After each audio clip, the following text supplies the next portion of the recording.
Welcome to the H.E.A.L, Help, Elevate, and Learn podcast. This podcast is a guide to healing your inner child and maturing your inner adult. This is the place where we slow down, look within, and begin the journey of restoring what was lost, silenced, or forgotten. Here, we believe that healing the inner child is not about reliving the past. It's about rewriting your future. Together, we'll uncover the wisdom, the strength, and the love you've always carried inside. So take a deep breath. You're safe, you're seen, and you're right where you need to be.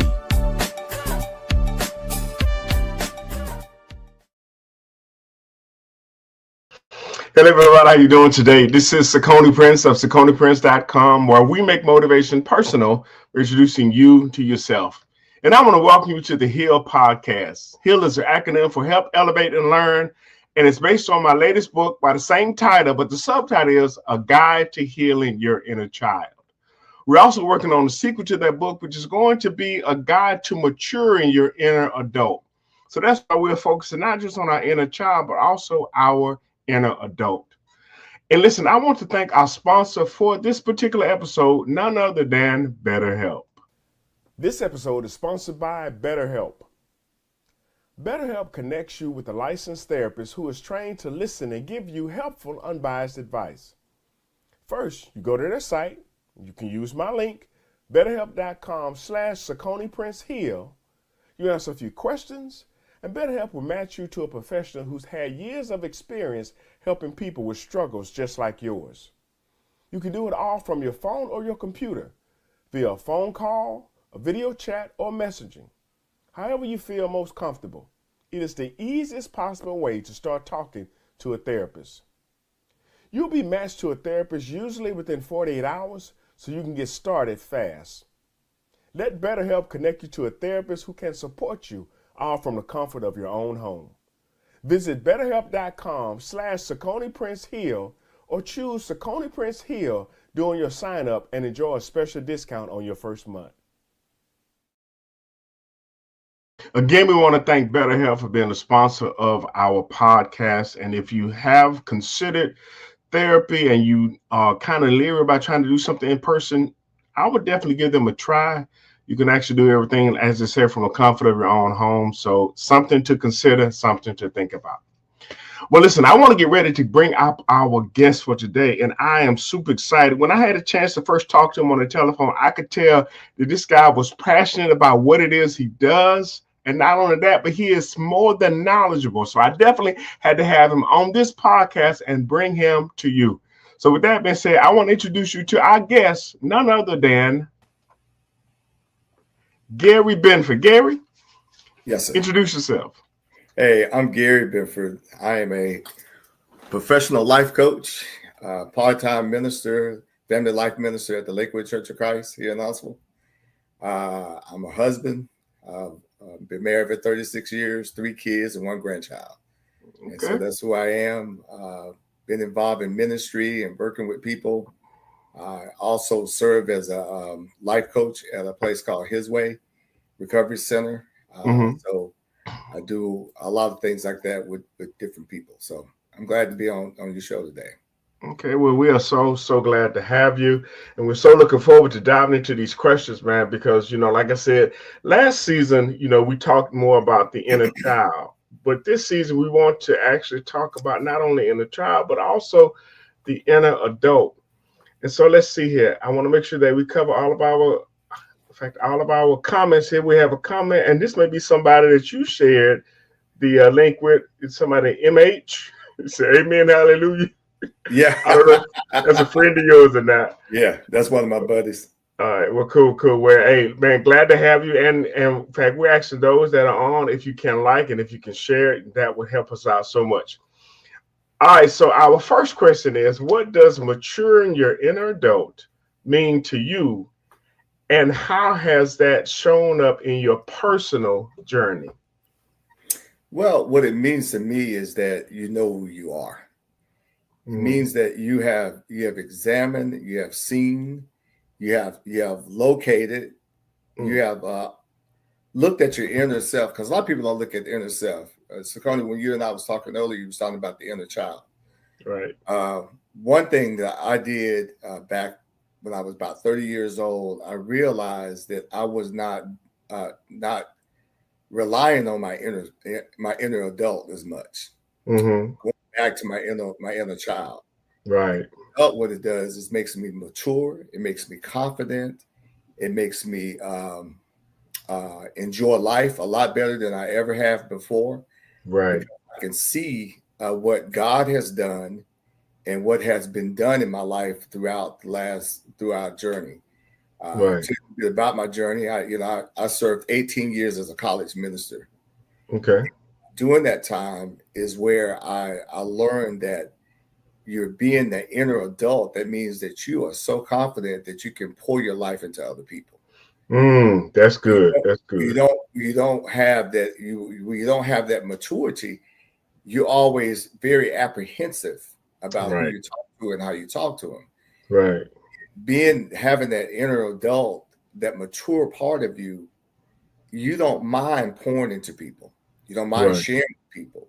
You don't mind, giving words of wisdom without even worried about somebody giving you thank you. You just give it Right. to them because that's what mature people do.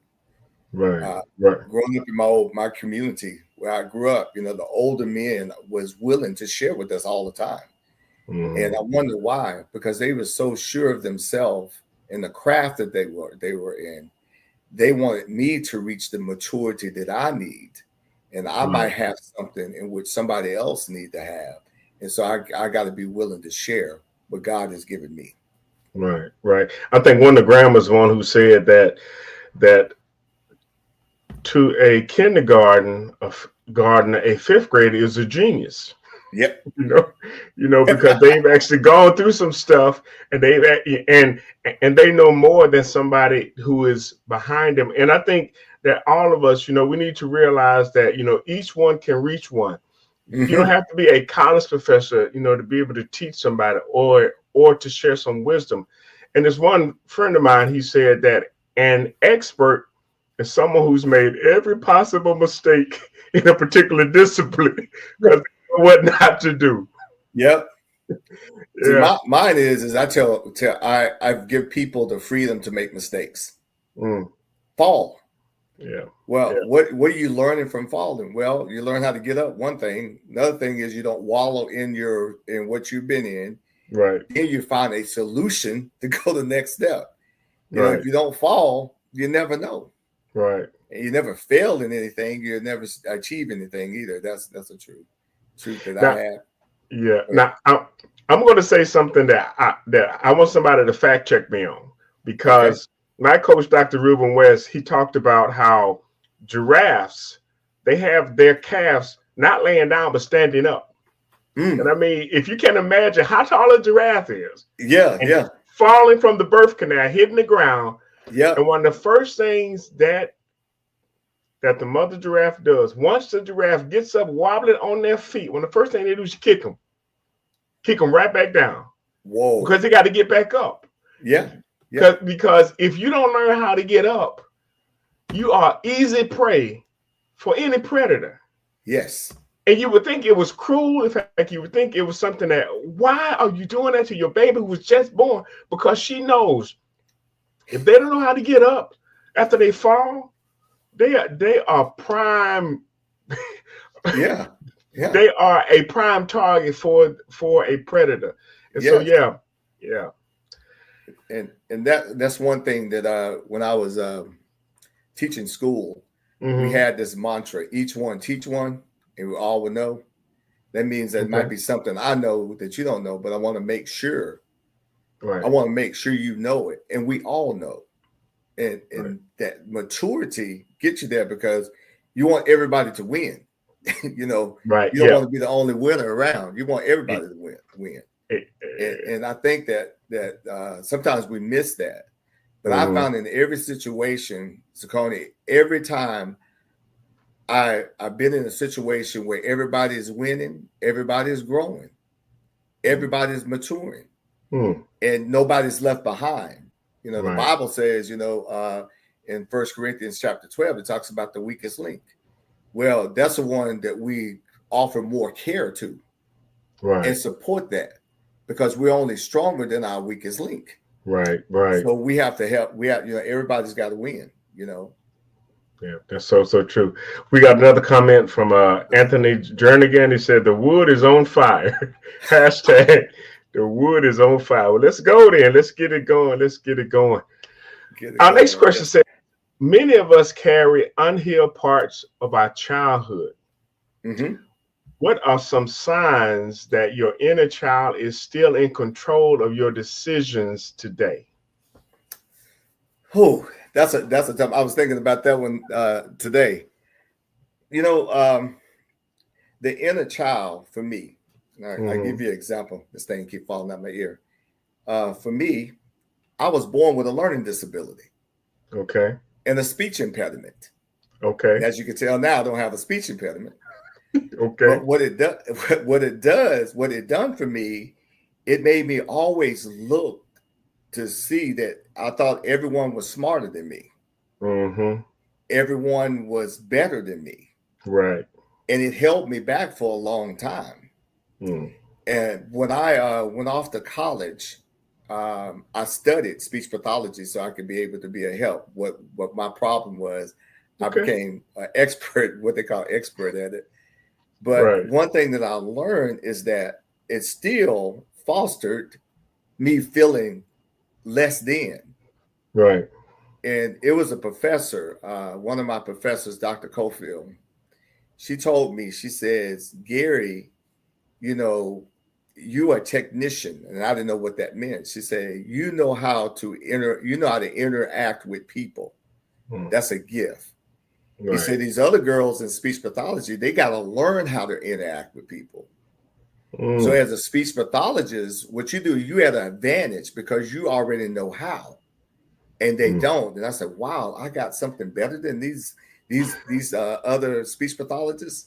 Right. And so what it did at first, it held me back. It made me very timid. Mm-hmm. And what it does, for me, whenever I call it the 6-year-old Gerry, when the 6-year-old Gerry show up, right, that we got problems. Houston, we have problems. 6-year-old Gerry will show up. Right. This joker gonna be so insecure that he can't help anybody. Right. But what it's hampered me. But one thing I've learned to do is I learned how to identify it. Mm.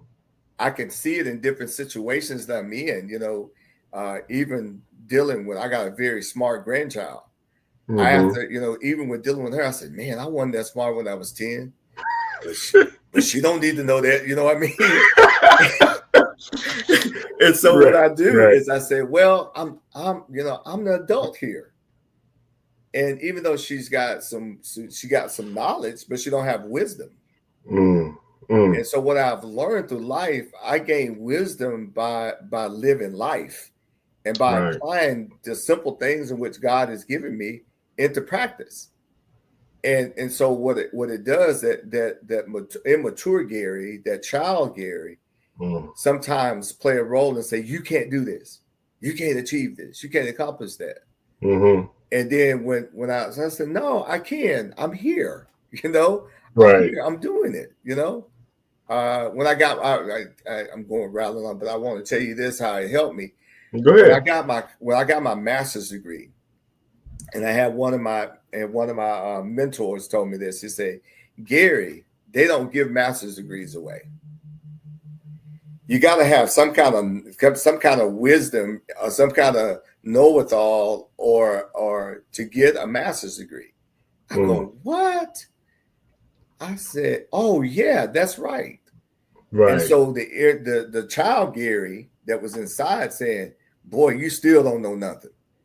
But you know what I mean? And then you have your mentor saying, boy, you know more than what you think you do. And you got to start believing that and moving towards that instead of listening to the inner Gerry.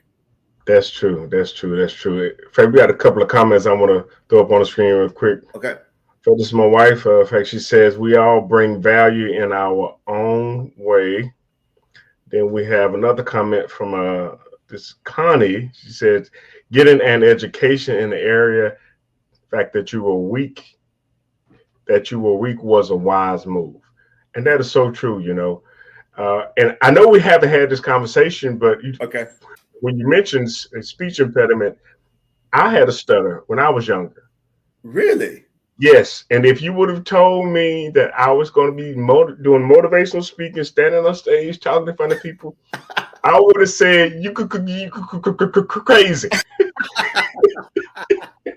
because I never would have imagined myself being here. But I realized, and I even co-authored a book with my coach, Dr. Ruben West, and it was "Live Your Best Life: The Advantage of Disadvantage." Yes.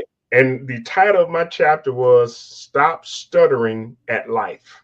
Oh man, that's a good title. And I talked about how we have to be able to address the issue. We have to be able to, well, first acknowledge the issue, address Mm-hmm. it, and if that doesn't help, then we have to be able to attack it. And that's literally what I did. I would actually put myself in positions where I had to talk, where I had to speak. And little did I know that that amount of determination was going to lead me to where I am today. Yes. Anthony has posted something here. Let's see what he says real quick. He says, "What is the best way that Black men can reach back and help our younger men?" Mm. Okay. Well, this is going to deviate from my questions, but I want you to answer that, and I'm going to chime in on it as well. Well, one of the way is I have a this is where I have this is my saying in life. Part of life Okay. is one thing that you have to do.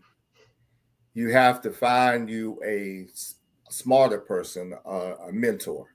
You got to have a mentor, Right. and because you got to have somebody that you can ask questions and bounce things off of. As I get older, it's being kind of hard to do because I'm the old guy now. Right. But you got to have that. Then what you got to do is that you got to reach back and you got to help that person mature in their every right. That means that you got to, as the young people say, you got to have that ride or die. Right. For that person, you got to be able to give back to them and get and help bring them up to where they can possibly be. Because if we're not reaching back, we're not really helping. All we're doing is what we're doing to our community is we handicapping our community. Right. Right. Because if you just keep it to yourself, because somebody's helping you, and then you got to go help somebody else. Then the other one is you got one in the middle in there. In the middle, you got to have somebody right around your same age going through the same stuff you're going through, so y'all can compare notes. Because sometimes we think we're the only ones that are going through something. Come on now. Right. You think you're the only one going through it. You ain't the only one going through it. You're right. As getting older, my knees crack. And I was just talking to a friend of mine just a while ago. I said, man, sometimes I get up and it pop. I hope it pops back. I said, yeah, I can relate to that. You know what I mean? Yeah. So you're keeping yourself honest there. You're getting your wisdom there. And then you're reaching back and bringing someone back up. Right. Right. Well, and I definitely agree with everything that you said. And I even, believe it or not, I wrote a book entitled, in fact, Leadership That Lasts, passing on 10 solid principles to ensure an enduring legacy. And in that book, I talk about identifying somebody who is ready to receive. Yeah. Because you have a lot of people, they need your help, they need your advice, they need your input, they need your mentorship, but they haven't hit their head against the wall enough to be open to receive it. Yeah. And you can waste your time. You can actually get frustrated and get tired and want to throw in the towel trying to give something to somebody who is not open. Yep. A couple of years ago, I had a chance to speak at the retirement of a good friend of mine, and I started off by talking about the quarterback. I said the quarterback on a football field he's the team lead. He calls plays, and he's actually the leader on the field. Mm-hmm. I said, but the next, possibly, in fact, the next most valuable player was a wide receiver, because his job was get downfield and get open so the quarterback can throw the ball. Yes. And then I used that analogy about football to talk about me and the guy that was retiring. I said, and I called him a quarterback. Now, he didn't look anything like a quarterback, but I prefaced it by saying that every now and then I will need some wisdom. I will need some insight. I will need some direction and some guidance. And I would come knock on his door and say, hey, in fact, do you have a second? Yeah, come in and sit down. So I would sit down. I would tell him the situation I was going through. He would sit back in his chair. He would gather his thoughts. And then he would throw me some wisdom. Yes, sir. But the only reason he was really able to do that because I was like, hey, I'm open. I'm open. That's right. And that's what happens even in the football games, especially in fact, when a wide receiver has gotten away from their defender, they start waving their arms like, hey, I'm open. I'm open. Yeah. And we have to look for those individuals. And believe it or not, while at his retirement, I challenged everybody in the room. I said, some of you people in this room, y'all are quarterbacks. Y'all have wisdom and insight and stuff that y'all can pass on to the next generation. I said, some of you in this room, you are wide receivers. You need somebody to throw you the ball, but in order for that to happen, you have to tell them, hey, I'm open. I'm open. Yeah. So I want to identifying those individuals who are open, those individuals who don't have distractions, those individuals who won't let the word that we share with them get choked out by everything around them. Those are the individuals. And this is to answer the question. I would identify those because those young men can be that lateral encouragement for the ones in their group. Yep. Yeah. So yeah. Another thing to go along with that is I was talking to a group of men about a couple of weeks ago, and I said that imagine that you have 3 jugs in front of you. One is full, one is half full, and one is empty. So if you go pour yourself into a full jug, what happens? It overflows. And everything you point in, guess what? It's not staying. Right. Go to the middle one. You stand a chance that the middle one is halfway full, so you can halfway give them some stuff if they're willing to take it. Right. Then you have the one that's empty. You have the empty jug. I say empty jug is there because what you're trying to do, if you come there with an empty jug, you want somebody to pour into you. Right. And what they pour into you is going to stay because it's empty. Right. Right. So you're not coming there with no vices or anything. You come in there with an empty vessel, having somebody pour their lives and their input into you so you can grow. Right. And going back to what you're saying, Sakona, being the wide receiver, we have too many young people that's full of jugs coming in for advice. Ooh, yeah, that part. That's the problem. You know what I'm saying? Yeah. And you got that full jug, man. You like you say, you get frustrated. Say, man, I'm giving this guy the same thing I gave the other one, and they ain't receiving it. What's wrong with it? And one guy, I told him, I said, your problem is you got a full jug. You got, but here, Mr. G, I hear you, but I'm no. Yeah. But son, you don't know. You don't know. I'm 62 and you're 25. Come on now. Right. Let's get real. Yeah. And so you got to be able to identify, like you say, those empty jugs that really want somebody to pour something into them. Right. So you won't be wasting your time. And wasting their time, you wasting your time as well. That's true. All right. So the next question is, how can someone begin to recognize the difference between reacting from their inner child and responding as their inner adult self? Boy, that one fits me. Because I told you I got 6-year-old Gerry. It talks all the time. Well, you over here, you way over here.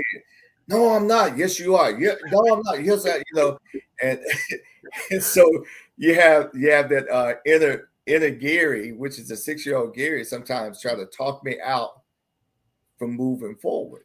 And what the younger Gerry, the child Gerry inside of me is scared and nervous, right, and just anxious about everything that's around them, just afraid that somebody's gonna find him out. That's right. That's that young Gerry. But the adult Gerry said, "Man, we already overcome that. Let's go." You know what I mean? Right. And sometimes when you're facing something new, like when I started my business, follow through coaching, when I started that, the young Gerry said, "Man, you over your head, dude. Man, you need to stick that job out. That church paying you money. You better stay with that church. What are you doing going on your own self? You're gonna be broke. Kind of gonna be mad, The wife gonna be mad." And but the adult, mature Gerry say, "I have enough knowledge and wisdom to help somebody, and I want to go on it on my own, right? And fail or succeed, I take the step." Right. The child Gerry stays stagnant, don't go anywhere because he's afraid to move. Right. The mature Gerry says, "What I got to lose? Let's go." Wow. And so that plays a lot with me. Like yourself, Sakoni. You had a speech impediment. People made fun of us. Yep, they did. They was our running joke. Let's get Gerry to say something because he can't talk. You get to laugh at Gerry. You know what I mean? Right. And then I stand in front of the audience and I preached at the church a couple of weeks ago. And I said, "Man, I can't believe, I was preaching. I said, man, I can't believe these people listening to me. Okay, they hear me. You know what I mean? I'm right in the middle of a sermon." But the thing is that mature Gerry now has overtaken the child Gerry, the immature Gerry. And he says, don't let it dominate. It's there. It's gonna be there. Right. But the mature Gerry say, "Man, I'm not going to let it dominate because I know who I am. I know what God has had me here on this earth for. I know that the wisdom, the knowledge that God has given me, He's given me to give it to somebody else. So I just can't keep to myself. So I step out on faith. I do a lot of stuff. Let's go. That's where I am. Yeah. And if I fall, I can get up and I can go. And it doesn't bother me. Even when I fail, I say, "Well, at least I gave it a try." That's how I approach it. That child Gerry and that mature Gerry, they battle. It's a battle. Oh yeah. And sometimes it make a coward out there of you sometimes too when you give into it. Well, it really depends upon who you hand the keys to. Yep. Absolutely. And that's so true. I tell people all the time that they said that the number one fear in the world is public speaking. And honestly, and I'm not just saying this, but I'm afraid not to. Oh. Okay. I'm afraid not to. And that's not from a place of arrogance, but it's from a place of truly understanding, and I'm a firm believer in the scripture, to whom much is given, much is required. Yes. And I've taken the time to do the inventory to understand what God has given me and what He's placed in me. And because of that, I can't go somewhere and sit down. I can't go somewhere and be quiet. I have to do what God has called and given me to do. And in this time, in this season of my life, it is helping people to understand that there's more in them. Yeah. But sometimes what's holding them back is them. Yeah. And like you said, little Gerry is in there telling you what you can't do. But and I love what my guest said last week. She said in those moments, she asked herself, what do I need? What does the little version of me need? Do I need to speak up for myself? Do I need to remove myself from the situation? Yeah. And she took that approach instead of silencing or pacifying or pushing away that inner child. She's learned to make peace with it by giving it what it needs. But as her adult self, she acknowledges it. Okay, I'm afraid, I'm fearful, I'm doubting myself. What do I need to remind myself of what God has allowed me to learn and all the things I've accomplished. I need to meet that inner child need so I can step out and move forward. Yeah. So yeah, go ahead. You mentioned scripture. Do you remember what he told Jesus? What he told God? Yeah. I'm slow of speech. I'm slow of speech. I can't talk. I can't talk. Right. Jesus said, Jesus probably said, "Come on, man. I gave you your voice. Come on, what you doing?" You know what I mean? Right. You look at Gideon. You think about Gideon, one of the judges. You look at Gideon. Oh man, Gideon was in a wine cellar Bruh. You know, He was high. he Yeah. was high doing this week, and God said, "Hey, you're gonna be a leader, huh?" Mighty man of Me, valor. yeah. And so we look at that, and you know, since I've been a Christian and really looked at Scripture, you know, when God puts something in front of you, He gives you everything that you can accomplish with it. Yeah. It's nothing. Yeah. Stepping out, you know, Yeah. being a speaker, I never imagined myself, you know, being a speaker or being a leader of any sort, because when I was younger, I always cowered back. So I tried to be invisible. You know, ever been that way? That Mm-hmm. nobody knows I'm here. They won't say anything. Right. It went from that to being, you know, I like to be up front. You know, Right. Right. I like being up front. I li- I'm I like a sense of humor. You got to have a sense of humor to live in life. For So the real. person I laugh at the most, I laugh at me. Yeah. I tell more stories about me and my mess ups. But what it does for me, it relaxes me and say I'm human. Right. Right. God has prepared me for where I am. And I like what you said earlier. God has prepared us. He got us. Yeah. You know, why not? You know, why not speak? You know, I'm afraid not to speak. Yeah, I like Yeah. that, what you said. Yeah. Yeah. Let's see. We got a comment here from Connie. It says, in fact, nothing beats a failure but a try. Yes, sir. You speaking my mama's language. Man, nothing beats a failure but a try. But a try. Thank you, Connie.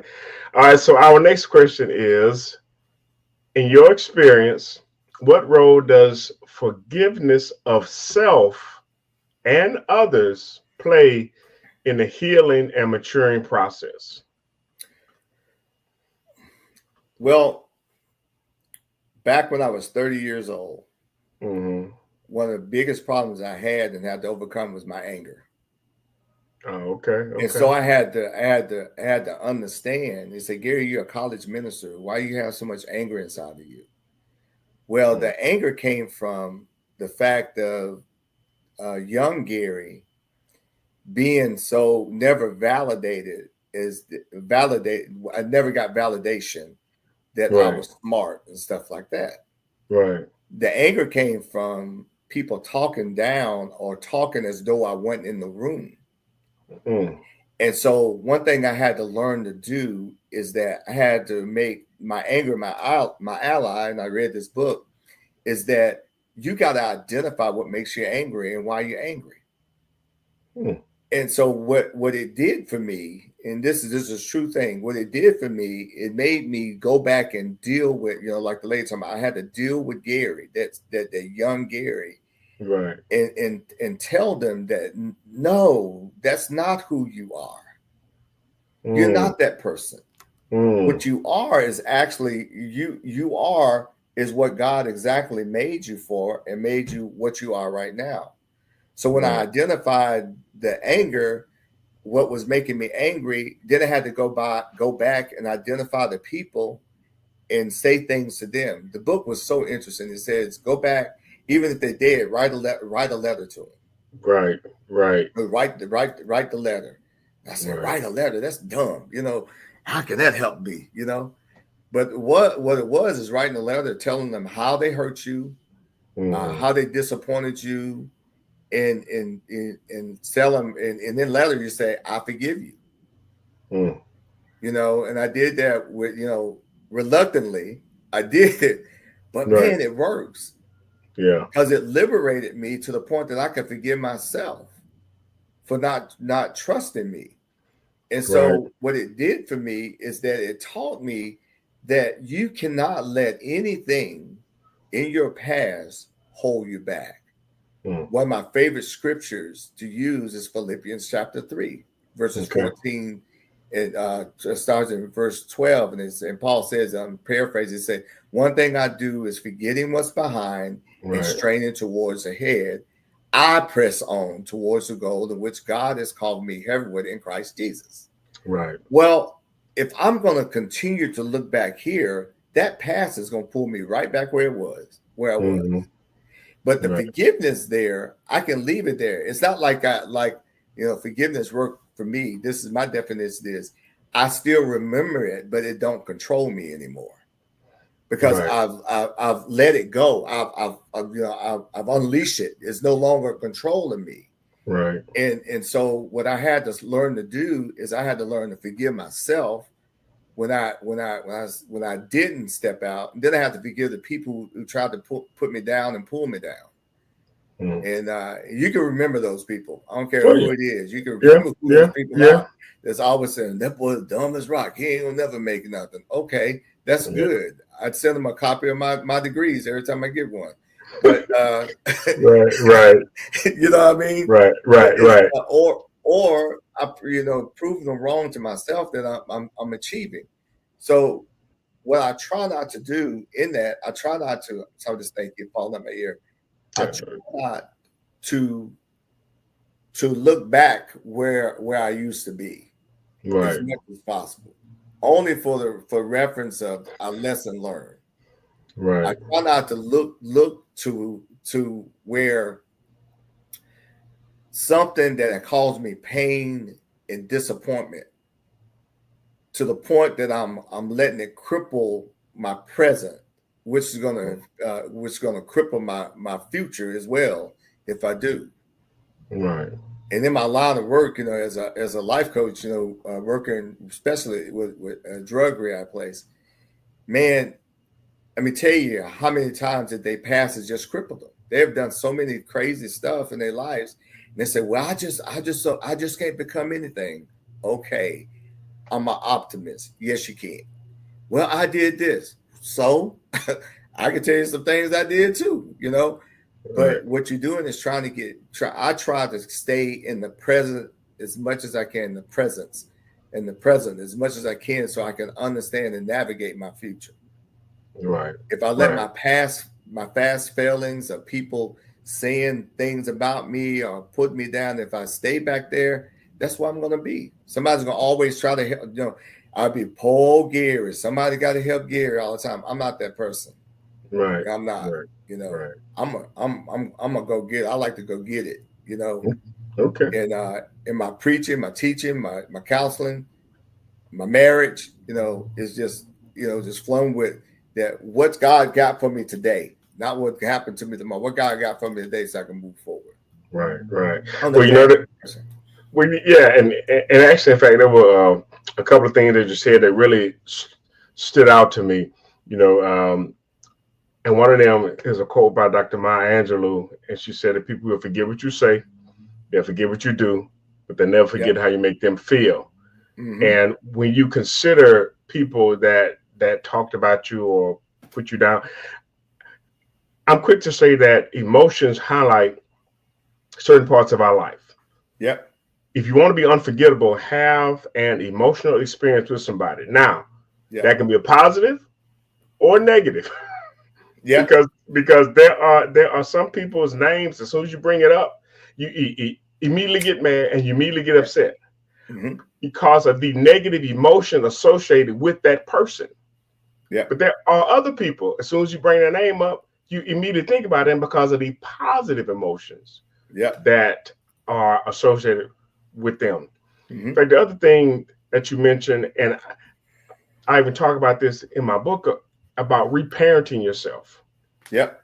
You can go and you can give your child version of yourself what you didn't get as a child. So you can be there for them. So you can actually be that protector, that validator, that person that encourages them. You can be that for yourself.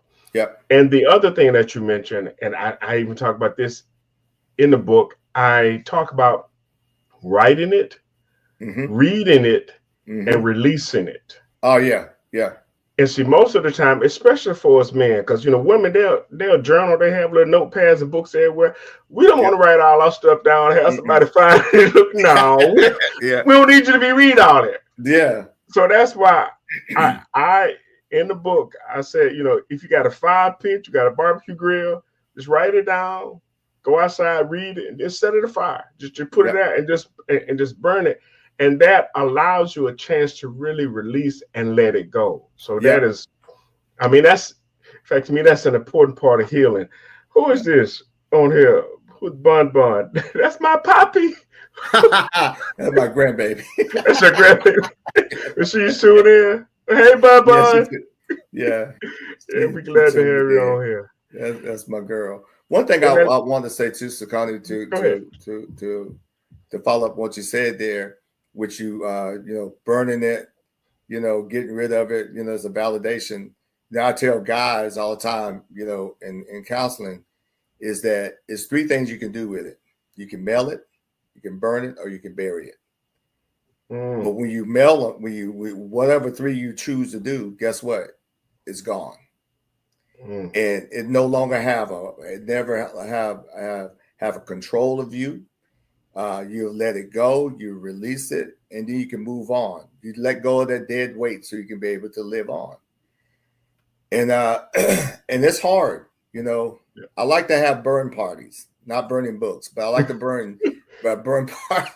Right. It burning things that doesn't matter, because we have so many people that's controlled by past hurt, pain, and disappointment. And you got to be able to have a point where you got to move on. You got to forgive it and go on. You just got to go on, Right. What's happened has happened.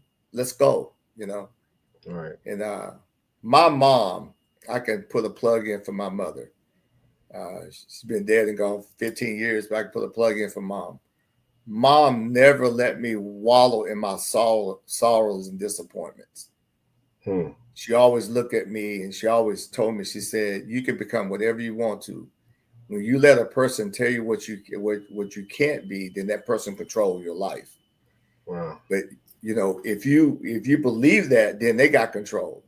But as soon as that person tell you that, and you have a thought in your mind, say, man, I don't believe in, then now you got the power. They don't have the power. Right. So I remember that when I was 9 years old, my mama told me that. Okay. Well, hats off to mom. We're so appreciative of her. Hey, man, listen, Pat, we're going to take a quick break, and then we'll be back to wrap up these questions. So hold on a second. All right.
From my coach, Dr. Ruben West. He does an annual trip to Nairobi, Kenya. I went with him back in 2023. What an amazing time, an amazing trip. And for those of you who are wondering, well, yes, Sakona, in fact, you're saying that, you can go to my website, SakonaPrince.com.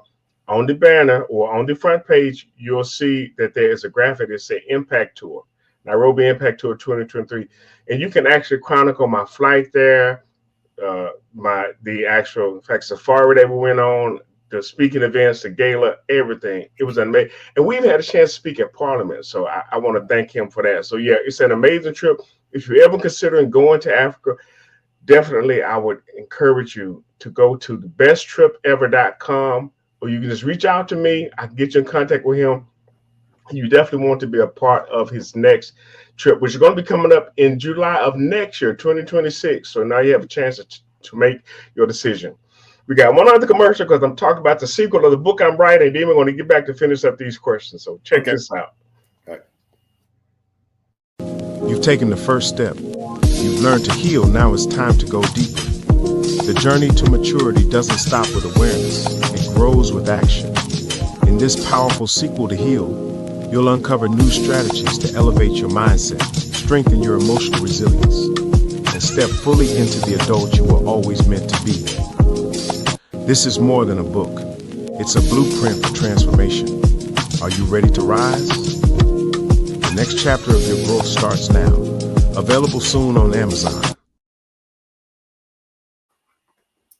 Right, and that's going to be the book that we're coming out with first quarter of 2026. I'm telling you, you definitely want to get a copy of that. It is going to be as amazing as the current copy. And I'm not just saying it because I'm writing it. I'm saying it because honestly, I have sold more copies of H.E.A.L than I have all of my other books combined, my other 5 books combined. Yeah. And that says to me that there's a need that people have, and they're starting to realize that they may have some current day behavior that was seeded in their childhood. So yeah, when I come out, definitely grab your copy. So last 3 questions, man, and even call it a night. Okay. So the next one, it says, what particular daily habits or practices help nurture both healing the inner child and strengthening the inner adult? One of my habits is praying. I make sure that I talk with God every day. Another habit that I have that helped me, I write down all my positive affirmations down. I look at my positive affirmations. Those positive affirmations let me know these are the things I do as well or better than anyone else. Mm-hmm. And I look at them so I can, to the point that I got to memorize. I don't have to write them down anymore. Another one is just being truthful. Just being true to myself. Mm. I know that for me, we have certain limitations. We have certain things that we can do and can't do. I'm just truthful about it. I don't desire to be the best auto mechanic in the world. Matter of fact, if you're the Gerry Binford fix a car, don't get in that car. Please don't get in that car, man. That thing might blow up on you. Okay. But if you know that Gerry Binford can come down, sit down with you and walk you through grief, walk you through stuff like that, I'm there. I'm your guy. Okay. And I'm truthful to myself with that right there. Okay. So those are the things I do every day to make me realize that I'm a vessel for God, so God can use me in my day to day. All right, cool. I'm gonna pop up a couple more of these questions and comments here. Okay. Dr. Charles Dent, he says, "Is it that easy?" And I know he was referencing something we said earlier. Dr. Dent's going to be on my show. He actually wrote the foreword to my book. He's a good friend of mine. I mean, really impactful and powerful individual. And I know his questions are not just one question. They lead into a whole forest of stuff. So we're going to get you on the show, Dr. Dent. So don't worry about that. Next up, we got Mr. Wonder Graham. He says, awesome. And also 2026 goals. Hey, in fact, Mr. Graham is the one that actually connected me and Gerry. And so I appreciate him for that.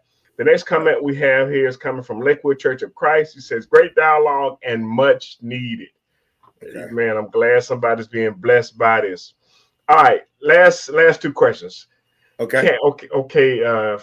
In fact, the next one says, can you share a personal breakthrough moment when you realize you are no longer controlled by past wounds, but guided by maturity? When I preached my first sermon. Okay. Back in 1984. Back in 1983. Okay. 93. I'm sorry. 93. I was able to get up, present a lesson that was for me, it was well thought through. I was able to articulate exactly what I needed to articulate, and not only that, I wasn't worried about what other people had to say about it. What I said. I had a good mentor at the time. H.E.A.L Miller said, you're gonna give this sermon. I didn't want to give it. He said, Gerry, you got to give this sermon. And I said, and he said, and this is what you must ask yourself when you get through. That sermon is not always going to be for everybody in the audience, Right. but it might be for one. And they say, if somebody come to you and say, hey, Gerry, I didn't get anything from that sermon. They say, it wasn't for you. It wasn't for you. Right. So when I was able to deliver that, and people coming out of the church and they saying different things to you, I was able to say to a lady, that sermon wasn't for you. I'm sorry you didn't get it today, but that sermon wasn't for you. Right. Right. That gave me a breakthrough of understanding that that's the mature Gerry that's working through that. It's not the child anymore. Right. Right. Believe that God can and He will, and He can use you in any way that He wants to use you. So right. that was huge. Right. For me. Okay. But the next question, or should I say the last one, it says, what encouragement would you give to someone who feels stuck in old patterns and unsure if real healing is possible for them? The advice I would give them is that if you're stuck in an old pattern, that means that you're stuck in your past. You can't be stuck in your past. You always got to look for someone that's going to help you. Right. And a lot of people don't do that. They don't reach out for help. I would tell them, find someone, find that more mature person. Find someone that you set and you'll watch them, and they're doing the very thing that you want to do. Go ask them how they do it, and let them be able to guide you through it. Because the only reason that you're not doing it because you don't know how to do it, or you're too afraid to do it. So I would tell that person, hey, go ask somebody to guide you through. Number two is that it's nothing wrong with you being transparent with somebody. You got to be transparent. They got to see you. And the only way that you can get the necessary help that you need is just being open. I don't know. You know, like buying a lawnmower. I'll give you an example. Buying a lawnmower. I know how to buy a lawnmower. My dad never bought a brand new lawnmower because he always fixed things. Right. So I'm going to buy a brand new lawnmower. I know how to buy a brand new lawnmower.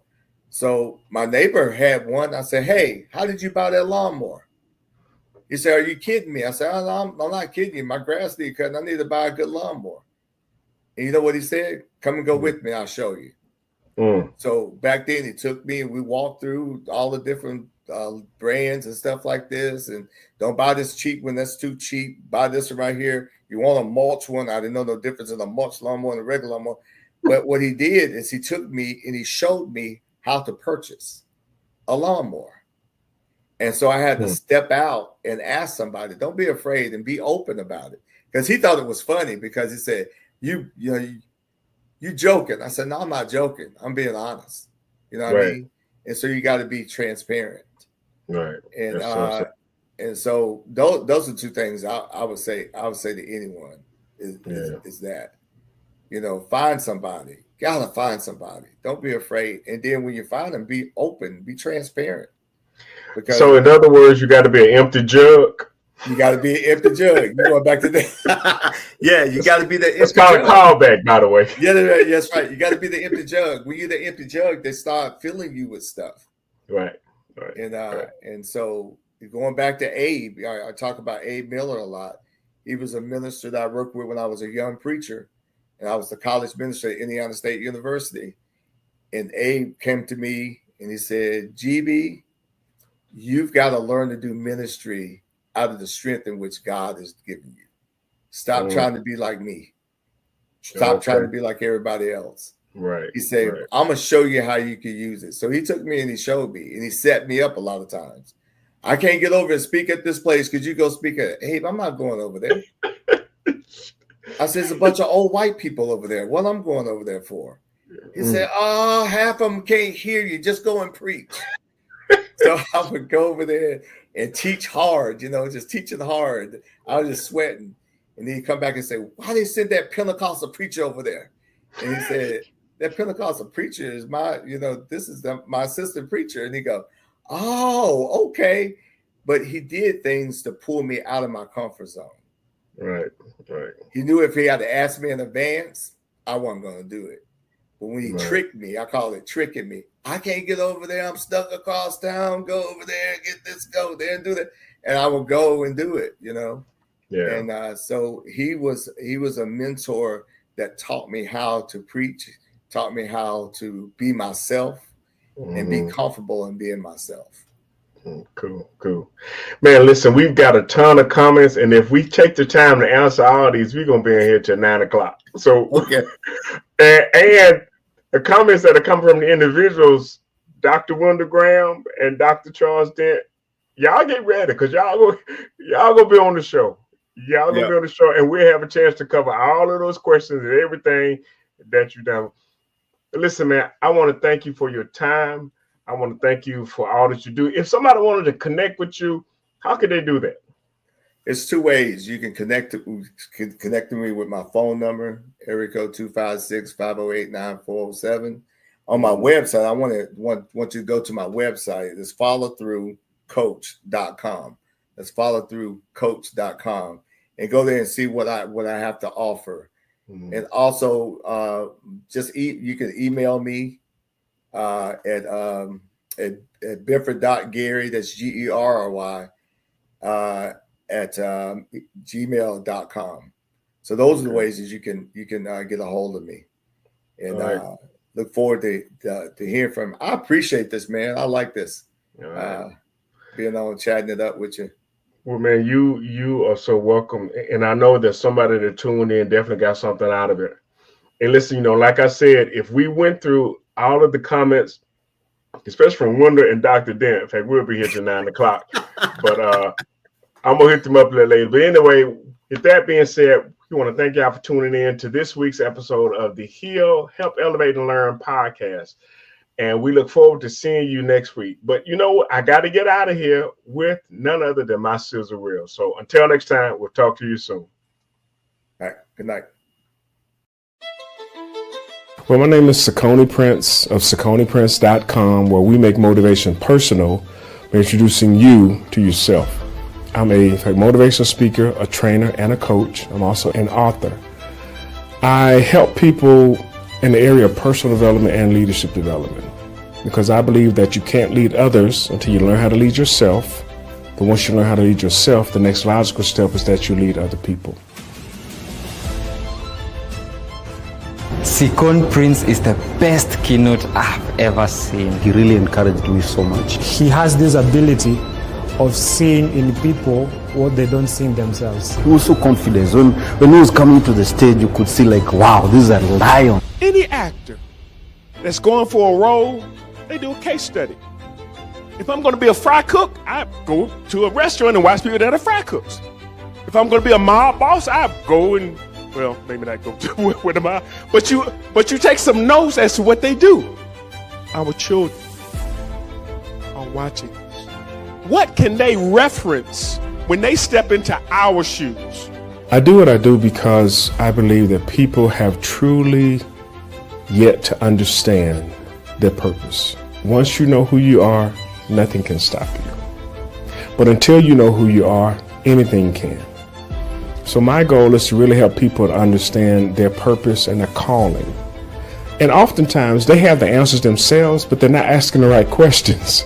So I help people to get to that place to where they look at themselves, they step back and they see how they've been a help to those around them and what really drives them. And from that, they really understand the value of it. They learn to value their value and see what value their value brings. Because a lot of people, they have yet to do that. Until you know who you are, anything can stop you. But once you know who you are, nothing can stop you.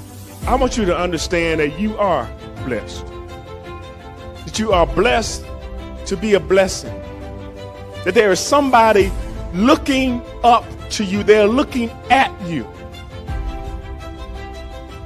Don't ever forget that. Because if you ever do, you're going to leave them without a mind. I've learned so much and I've experienced a lot of interactions with people. The practical approach, like you can't just sit down there, you have to walk up to an opportunity. Sometimes you have to grab the opportunity. Sometimes you have to fight for the opportunity. There's so much life lessons. I think from today onwards, I'll stretch out and reach to higher levels.